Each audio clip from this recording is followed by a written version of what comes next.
Bonjour à tous et bienvenue sur ma chaîne. Aujourd'hui, on va parler de la donne australienne. Donc c'est la première fois, il me semble, depuis que j'ai créé ma chaîne que je vous parle de la donne australienne. Pourquoi je vous en ai pas parlé auparavant? Parce que je ne suis pas fan, en général, de ce principe-là. Donc il existe énormément de tours qui utilisent ce principe et je vous en ai jamais parlé. Aujourd'hui, on va plus parler du principe de la donne australienne plutôt que de routine. Pourquoi je vous en parle aujourd'hui? Parce que j'ai trouvé une méthode qui est vraiment très intéressante. On va contrôler une carte choisie par un spectateur sur le dessus du jeu, et le spectateur va nous nommer n'importe quel nombre entre 1 et 52. Ensuite, on va faire la donne australienne, et il restera plus qu'une seule carte dans la main du spectateur, et ça sera la sienne. Donc comment on va faire pour que ça puisse marcher avec n'importe quel nombre? Vous allez voir, il va falloir distribuer un certain nombre de cartes au départ. Donc c'est parti, si ça vous intéresse, restez avec moi, on en parle tout de suite. Donc il y a deux façons de faire la donne australienne. Vous avez cette façon-là, de mettre une carte en dessous, de déposer la carte sur le tapis, et de faire ça jusqu'à la fin. Et à la fin, il restera une seule carte, et ce sera la carte choisie du spectateur. Ou vous avez l'autre façon, qui est de déposer d'abord la carte sur la table, puis la mettre en dessous, la table en dessous, et ainsi de suite. Et à la fin, il ne restera qu'une seule carte, ce sera la carte du spectateur. Donc imaginons vous avez un jeu de 52 cartes, le spectateur peut mélanger.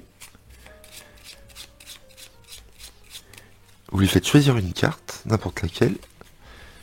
Ici, la dame de cœur. Donc vous allez devoir contrôler cette carte sur le dessus du jeu. Donc il existe plein de manières de faire ceci. Donc le plus simple, c'est de mettre la carte sur le dessus ici, de couper un tout petit paquet. Ici, de prendre le gros, de le mettre par-dessus, de prendre un break, et de déposer des petits tas ici. Comme ça par exemple.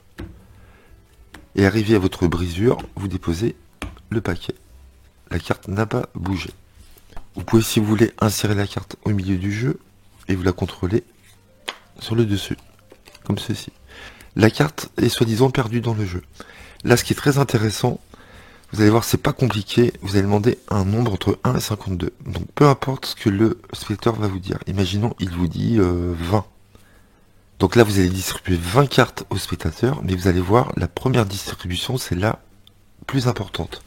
Donc comment savoir combien de cartes on va distribuer la première fois? Vous allez voir, c'est pas compliqué. On va faire ça avec le système binaire. Donc ici vous avez 4, 8, 16, 32, 64. C'est très facile de se rappeler de ces chiffres-là, puisque on double à chaque fois. D'accord? Donc imaginons le spectateur vous dit 20. Ce que vous allez devoir faire, c'est prendre le chiffre binaire qui arrive après le 20. Donc quel est-il? C'est le 32.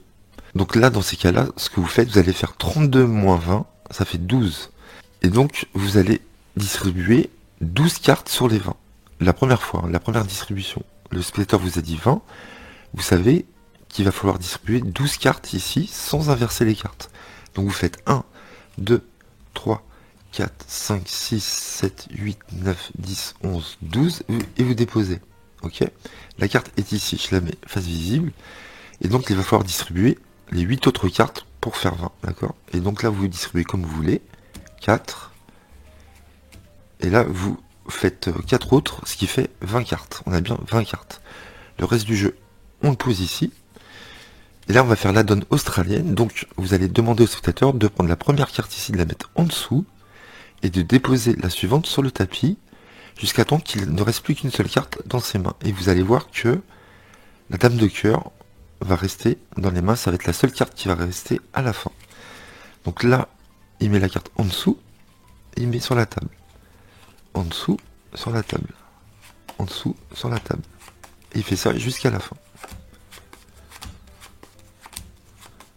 Donc grâce à ce principe-là, ici, vous allez pouvoir savoir combien de cartes vous allez distribuer la première fois, et ensuite, vous allez voir que ça marche à tous les coups. Vous voyez, on arrive à la fin. Et regardez, on arrive avec une seule carte dans les mains. Vous demandez la carte du spectateur, il vous dit la dame de cœur. C'est bien la dame de cœur. Voilà, un autre exemple. Donc ça marche avec n'importe quel nombre, hein. Donc le mieux, c'est qu'ils prennent pas un trop gros nombre, sinon ça va durer trop longtemps. Donc pourquoi j'ai mis 64? Si jamais le spectateur vous dit 50, bah vous faites 50 moins 64, ça fait 14. Donc vous distribuez d'abord 14 cartes, et après le nombre que vous voulez jusqu'à 50. Voilà. Et donc ça marchera à tous les coups. Mais là je vous dis pas, c'est hyper long. Donc un autre exemple, on va prendre 12 par exemple, 12. Donc vous savez que le nombre binaire qui arrive après 12, c'est 16.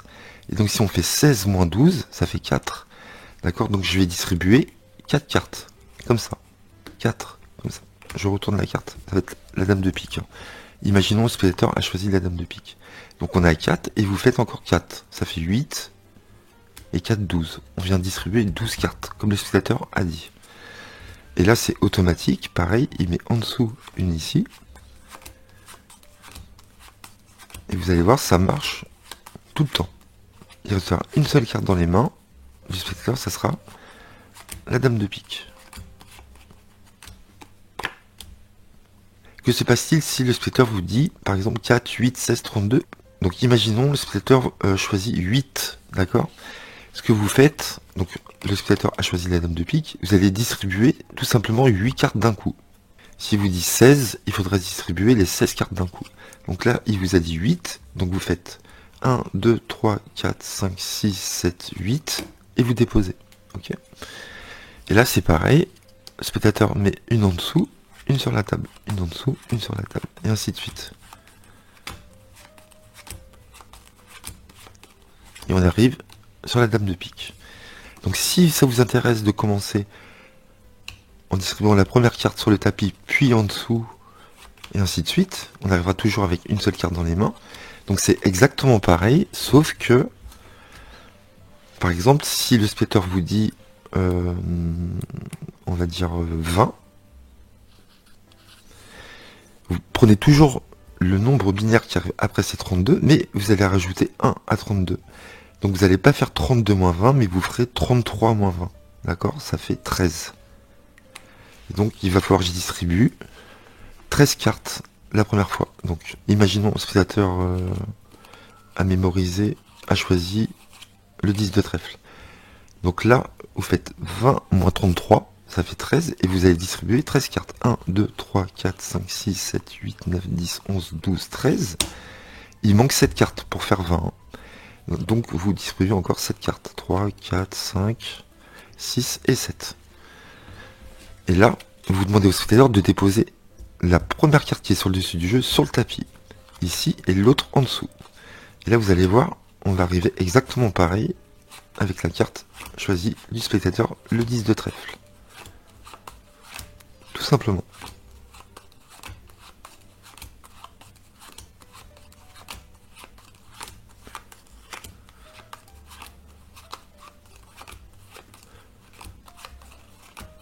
Et vous voyez, on arrive avec le 10 de trèfle.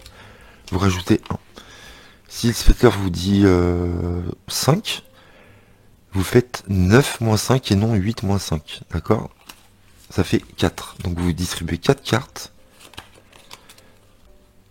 et une carte. Ok?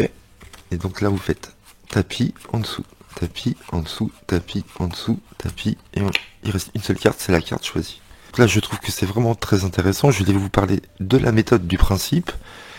Et si je trouve une routine très sympathique à faire avec la donne australienne, je vous la proposerai. Donc voilà, j'espère que vous avez aimé cette méthode.